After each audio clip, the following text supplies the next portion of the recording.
Thank you so much for calling me here. Thanks to Vasant and his whole team, and thanks to everybody for patiently listening to everybody so far.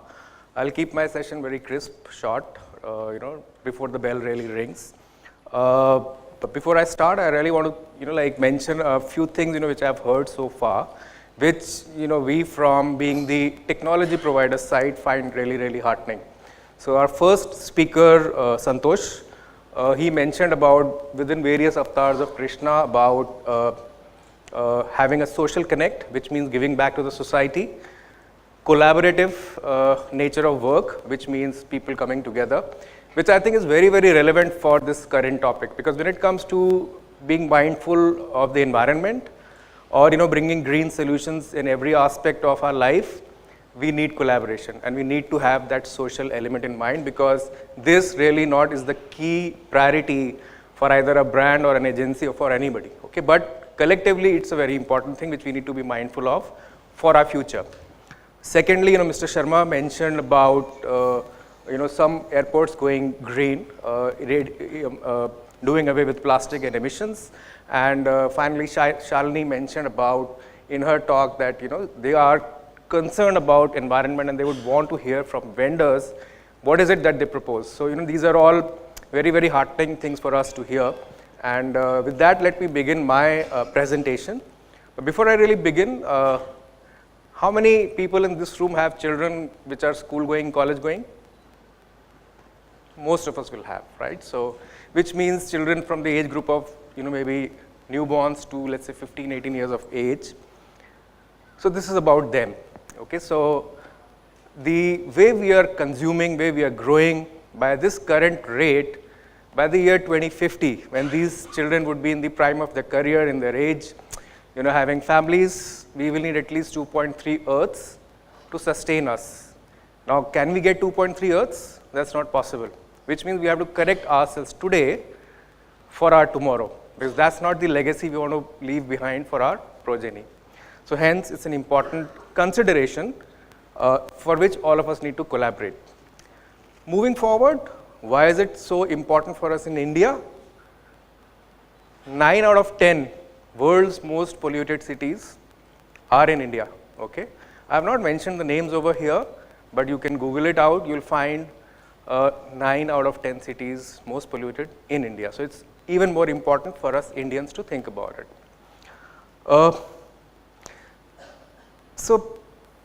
But what is the good thing, or what is the silver lining, what is happening right around us when it comes to addressing this issue? The good thing is that more and more corporates, more and more brands are getting concerned and are using sustainability as a part of their purchasing criteria.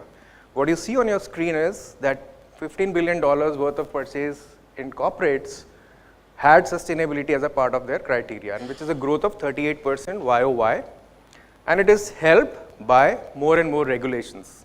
So flex ban in Maharashtra or in Karnataka, in Bangalore, is one of the examples of how regulations support this behavior within our ecosystem. So there is a consideration and there is a there is an audience which is hearing to us when it comes to sustainability. So how does a brand or an ecosystem, we people prepare for having a sustainable environment, or having a green concern in our area of work? It basically depends on 3 elements. Not only about the planet, the concern about the planet, which means consuming less and less natural resources. It also needs to include people, and it also needs to include community. Instead of talking about this or going into explaining into details, let me play a video to show you in terms of how we can go about creating a sustainable plan. Can you just play the video?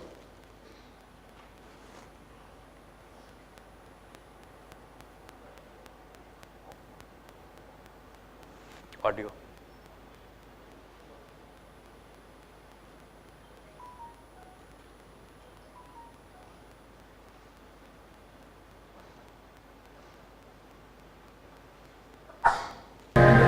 We heard about the situation in Haiti where there's a lot of plastic bottles being thrown on the streets or put into landfills because people don't have available clean sources of drinking water. One way that we're innovating, we're bringing a social impact to the materials that we're using. So we took on the effort to help bring up a recycler in Haiti so that we could use their material in our cartridges. The recycling solutions that we have in place are second to none. There's no one doing the kinds of recycling that we are doing. And then closing the loop is something that's unique to the industry as well. Closed loop is basically giving us the way that your end-of-life product comes back to us. The first step in closing the loop is recycling the cartridges that are sent back to us by HP customers. We basically go in reverse of the manufacturing steps, taking the label off, taking the lid off, taking the foam out, and recovering the plastic. The cartridges are put into a machine that shreds the cartridges, and then they go through a series of processes which separates the materials. We want to make sure nothing goes to landfill. Once we have the material separated, we take the plastics from HP print cartridges, combine them with recycled plastic bottles, and send it to Laverne. At Laverne Group, we take the end-of-life bottle that we chopped up that comes in small flake. We go through washing. From that, we then incorporate our additives, our secret recipe, and we go through our process of blending and compounding the product. Once it's finished, it goes into our extrusion process, basically an oven that melts the plastic, and then at the end, you've got it looks like big spaghetti coming out of there, and we've got cutters that cuts them in little pellets. That material then is sent to HP where it is molded into HP cartridges, and then it goes to the manufacturing lines where it is assembled into an HP cartridge, packaged, and then closing the loop as new original HP inkjet cartridges. At HP, we share this commitment that nothing will go to landfill, and we're all taking time to do our part for the environment. So this is a small example in terms of how the whole plan is made.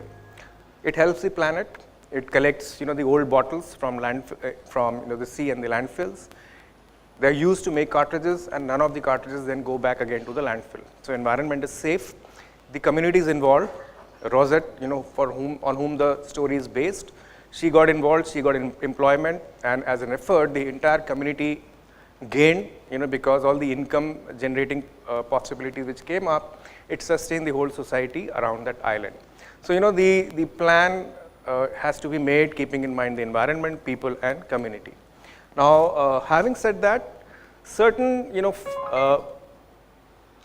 trends, which will be shaping our future in this direction, which will kind of, not really force us, because what should force us is our own concern. But what will help us go in that direction is certain trends which are there, which is around increased transparency in the corporate space, creating a circular economy. What it means is that, when we think of designing any product, anything, it needs to be designed keeping in mind that it can be used and reused without impacting the environment. And then lastly, in form of various rules and regulations and norms, which will wage a war on plastics. Mike just mentioned about various design ideas. Now imagine, I think in one of the designs, he was showing a foldable chair design. Now we have seen some of our own printers creating chairs and whole lot of furniture out of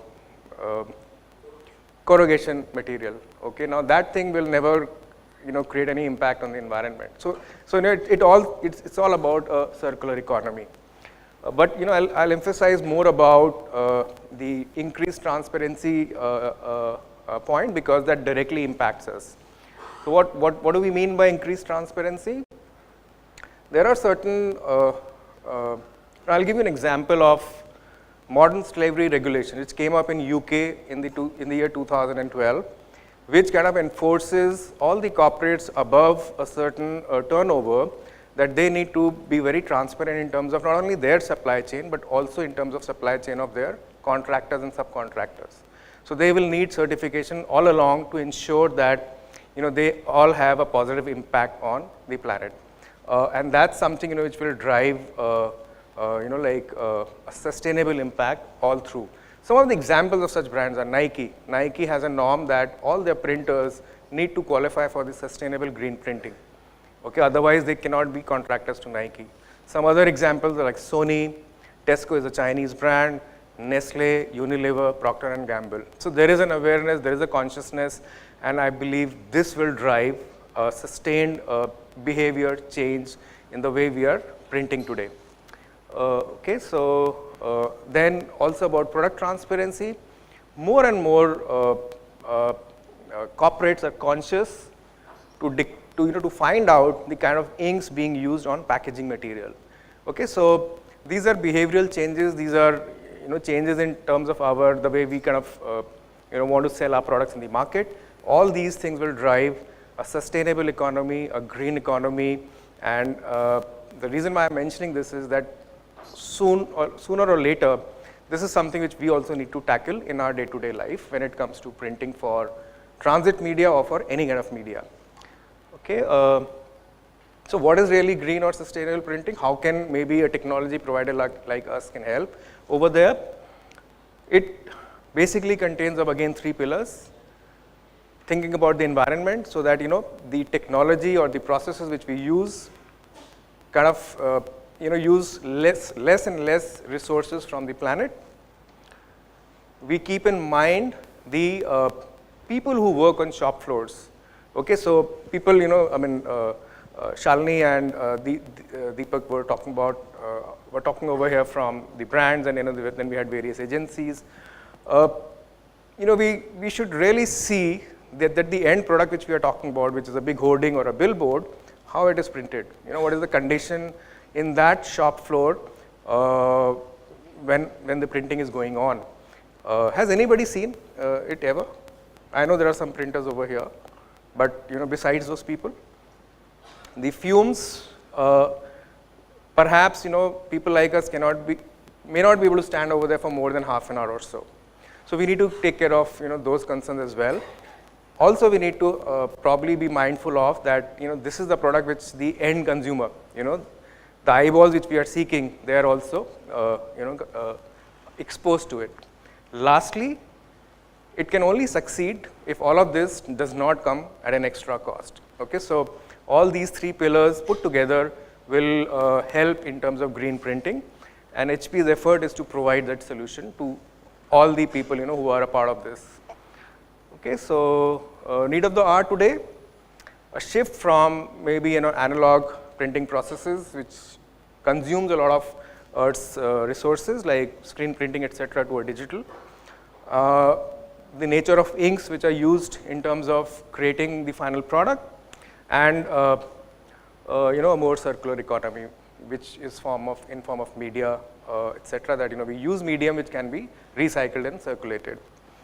Okay, so I will make a special mention of ink over here because that is one of the components which is in our control as a technology vendor, which should be perhaps which is our endeavor to make it more and more eco-friendly. So ink is the first chemical source which impacts the human beings in several ways. Okay, so that's one most important criteria. As of now, in this space, there are 3 kind of inks available. You have solvent on one end, you have UV, and you have the water-based inks. The difference between these 3 inks is, while solvent, which is the cheapest, most readily available, has reds all across when it comes to emissions, health hazards, etc., while water-based inks are on the other extreme. And somewhere in between you will have UVs and eco-solvents. So obviously, we should choose the greens or the blues and not the reds if you want to really safeguard people and the environment. So how does green printing help the planet? It gives you a cleaner environment, a safe and improved working conditions, wastewater free, low emissions, and less waste.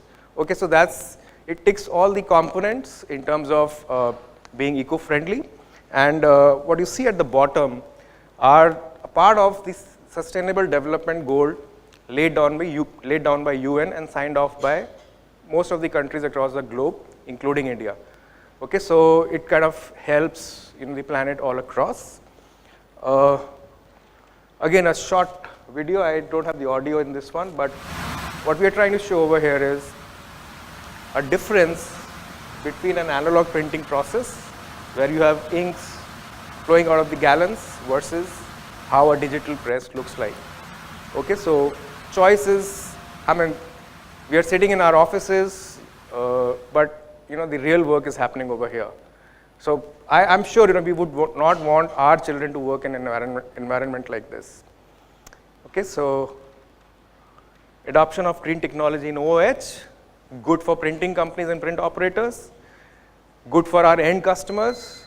What you see on the screen, the middle picture, is actually the picture of an MRI machine. Okay, an MRI machine is kept in that part of the hospital, which is wherein the patient is most susceptible to any kind of infections. So if you use the right product, the right printing solution, it is even okay to use it over there. Okay, so that's the larger message over there. But where do we stand here in India today? I think we have a big challenge on our hands. I shared with you 9 out of 10 most polluted cities are there in India. When it comes to printing process, India is still 90% of the printing in India, especially in the transit media or in the OH space, happens in the most lethal combination of solvent and flex. Okay, so, but who can change it? The entire ecosystem needs to collaborate to change it together. Okay, so I think the task is really on our hands to make an impact. And with that, I would come to my last slide. Anybody recognizes this gentleman?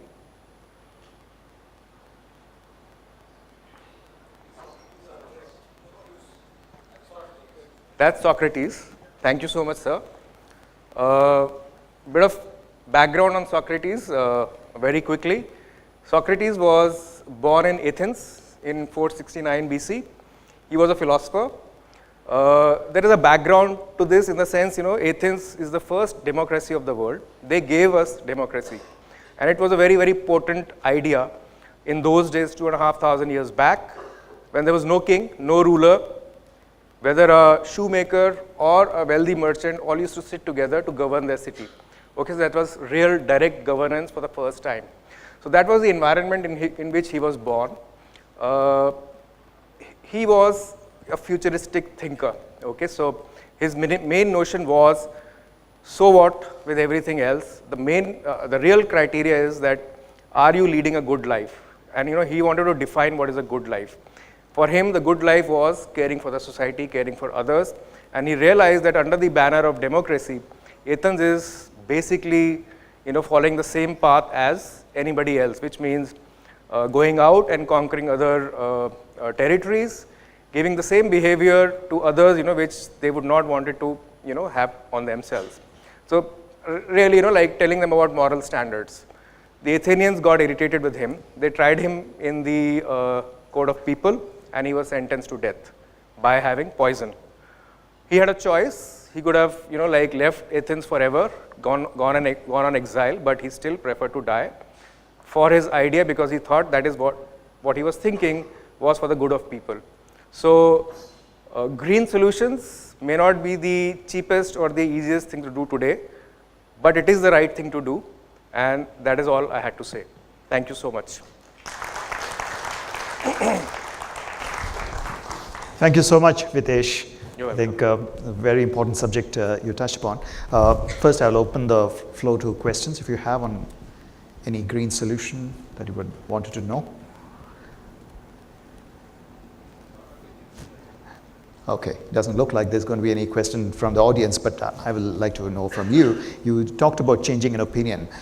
Now, there are 3 ways typically that changes would come about. One would be regulatory action. Second would be high level of awareness. And the third would be the market forces. Correct. Right? We will not talk about regulatory changes. We may not talk about high level of awareness, which is building, but we are not there yet. You can make a difference on the third part of how to make it really viable for the industry to adopt your solution. So what would you do? So see, basically, when it comes to viability in terms of economic sense, we know for sure that there is not a huge amount of difference when it comes to adopting either, let's say, a non-green or a green solution. Coming from the technology side, we are aware of that. but it will require an entire ecosystem in terms of also having the right partners when it comes to media, and perhaps some kind of collaboration or partnership with the brands in terms of adopting the solution. I believe it's not about the cost per se. Okay, I think it's about non-awareness that if you spend maybe this much versus this much, the difference could be huge. So it's not all about affordability over there. I think it's more about awareness, and I think that is what is a bigger task for us. Okay, I think you might have to work with the industry much more closely on those fronts. Sure. Right, so thank you so much, Vitesh. pleasure. Thank you very much for a wonderful presentation. Thank you. Thank you. A big round of applause to Vitesh for that.